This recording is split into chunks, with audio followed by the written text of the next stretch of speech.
to $33,500. Head of household adjusted similarly, and also this is inflation adjusted annually. This is something you're going to find as a theme throughout this with the big beautiful bill. There are some areas that are going to be adjusted for inflation annually, so that is interesting right there, because that would have been nice the past few years. $200 per child, and this is now indexed to inflation as well, so it could rise over time.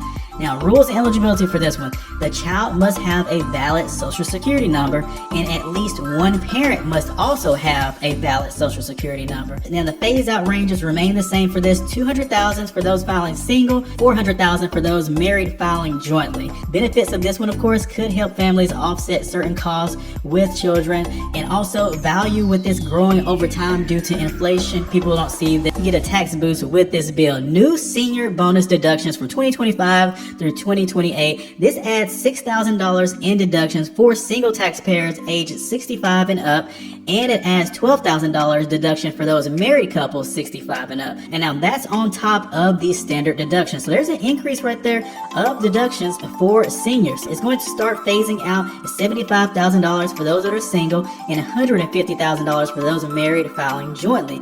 And that phase out reduces $1 for every $1 over the threshold. Benefits of this one, kind of did this with this bill. Of course, there's some limits and things. Let's get into it here. New deductions introduced. Up to $25,000 in tip income is now deductible, and there's also overtime pay deduction up to $12,500 for those filing single and up to $25,000 for those filing jointly.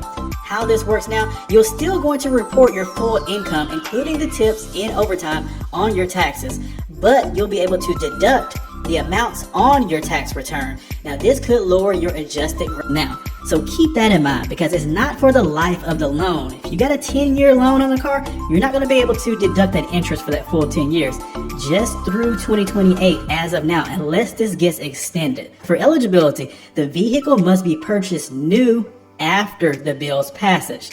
Now, this bill is pretty much, they're getting past the revised edition. It passed the House, it passed the Senate. As of now, it's just waiting on the president's signature, which pretty sure he's going to sign it. And now also, the vehicle must be manufactured in the United States. That's that push again for buying vehicles in the United States. That's why I see a little crossover slightly with the EV tax credit, because that was really trying to increase, buying of U.S. vehicles, even though there's a little stipulations here because here.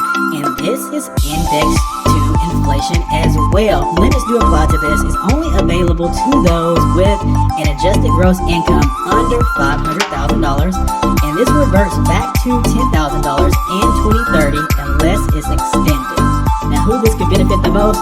Taxpayers in those high-tax states like New York, California, New Jersey. If you live in a high-tax state, you live in a high-tax state. Unless you just are totally unaware that there's this right here, is that the SNAP benefit levels will now be recalculated every 3 years instead of every 5 years. And the calculation now accounts for inflation-adjusted food costs and updated nutritional guidance. Also, the age range for the mandatory work requirements has increased for SNAP. Previously, it was 18 through 49 years old. Now it's from 18 years old to 54 years old. And the phase-in period is going to be going on through 2025 and 2027. Decade update. About $700 to $880 billion of Medicaid funding cuts over the next 10 years, the estimates for this. And now there's a mandatory 80 hours a month work/training requirement for adults aged 19 through 64, including many parents. So this is something to keep in mind. If you're on Medicaid, you can't work, you don't have a job, can't get a job or something, well, they want to see, are you training towards it, are you working towards that, or something like that. So they have a mandatory 80 hours a month for that in order for you to get your Medicaid benefits.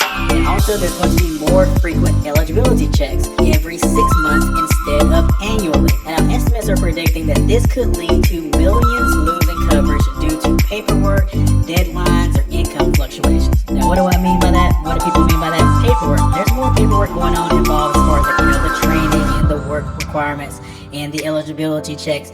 Income fluctuations, maybe somebody's a gig worker, their income changes every week, every 2 weeks, every month. They could jump in and out of being eligible or uneligible for Medicaid depending on their income and how it fluctuates. Some people don't understand all the paperwork. There's language barriers, different things like that. So that's where people are saying